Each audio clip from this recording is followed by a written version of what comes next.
नमस्कार, मैं हूं आपके साथ अनु मिश्रा। आप देख रहे हैं सरकारी मंथन। दोस्तों, आज हम बात करेंगे एक ऐसी खबर की जिसने भारत और बांग्लादेश के संबंधों में एक बड़ी चुनौती खड़ी कर दी है। बांग्लादेश की पूर्व प्रधानमंत्री शेख हसीना, जो इस समय भारत में हैं, उन्हें बांग्लादेश के एक विशेष न्यायालय ने मौत की सजा सुनाई है।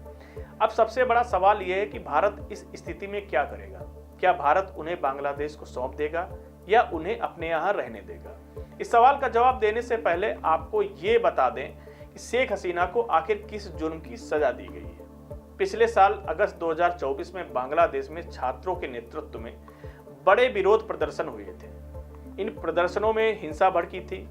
संयुक्त राष्ट्र की रिपोर्ट के अनुसार लगभग 1400 लोगों की मौतों की पुष्टि हुई थी। शेख हसीना की सरकार पर आरोप लगा कि उन्होंने इन प्रदर्शनों को दबाने के लिए सेना, ड्रोन, हेलीकॉप्टर, घातक हथियारों का इस्तेमाल करने का सीधा आदेश दिया था। उन पर आरोप है कि उन्होंने हत्याओं को रोकने के लिए कोई भी जरूरी कदम नहीं उठाए।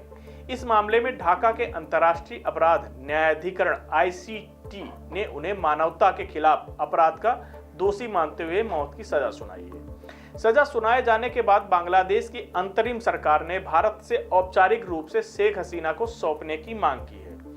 अब ऐसे में भारत के लिए चुनौती क्या है? चूंकि शेख हसीना इस समय भारत में है और भारत सरकार ने उन्हें अपनी सुरक्षा भी दे रखी है, इसलिए यह मामला भारत के लिए कानूनी और कूटनीतिक दोनों स्तरों पर एक बड़ी चुनौती है। दोस्तों, भारत और बांग्लादेश के बीच प्रत्यर्पण संधि है। इसके तहत एक देश अपराधी को दूसरे देश को सौंप सकता है। इस संधि में एक खास नियम यह है कि जिसे राजनीतिक अपराध का अपवाद माना जाता है। यह नियम कहता है कि अगर किसी व्यक्ति पर लगे आरोप राजनीतिक प्रकृति के माने जाते हैं तो प्रत्यर्पण से मना किया जा सकता है। शेख हसीना और उनकी पार्टी इस सजा को राजनीति से प्रेरित बता रही है और कहती है कि यह उन्हें राजनीति से हटाने की साजिश है। अगर भारत इसे राजनीतिक मामला मानता है तो उन्हें सौंपने से मना कर सकता है। अब ऐसे में भारत का अगला कदम क्या हो सकता है, इस पर नजर रखनी पड़ेगी। लेकिन हम आपको दूसरी बात बताते हैं कि भारत और बांग्लादेश में यदि कभी भी ऐसी कोई घटना होती है तो कूटनीतिक स्तर पर उसको सुलझाया जाता है, क्योंकि राजनीतिक जो अपराधी होते हैं वो अन्य अपराधियों से थोड़ा सा अलग होते हैं, क्योंकि उन पर दूसरे नियम लागू होते हैं और जो दूसरे अपराधी होते हैं उन पर अलग नियम लागू होते हैं। दोस्तों, इस पूरे मामले पर भारत ने अभी तक सीधा जवाब नहीं दिया है। भारत सरकार ने कहा है कि उन्होंने फैसले को नोट कर लिया है और बांग्लादेश देश के साथ रचनात्मक रूप से जुड़ाव बनाए रखेंगे। भारत के सामने अब 3 मुख्य रास्ते हैं।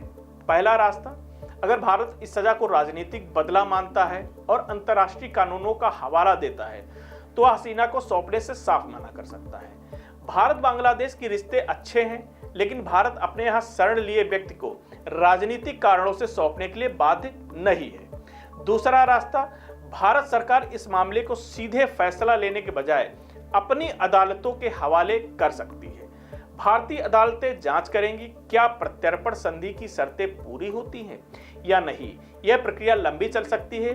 तीसरा रास्ता यह बनता है कि यदि भारत बांग्लादेश के साथ अपने बेहतर रिश्तों को देखते हुए इस बात को स्वीकार करते हुए यह गंभीर मानवता के खिलाफ अपराध है तो वह प्रत्यर्पण पर विचार कर सकता है।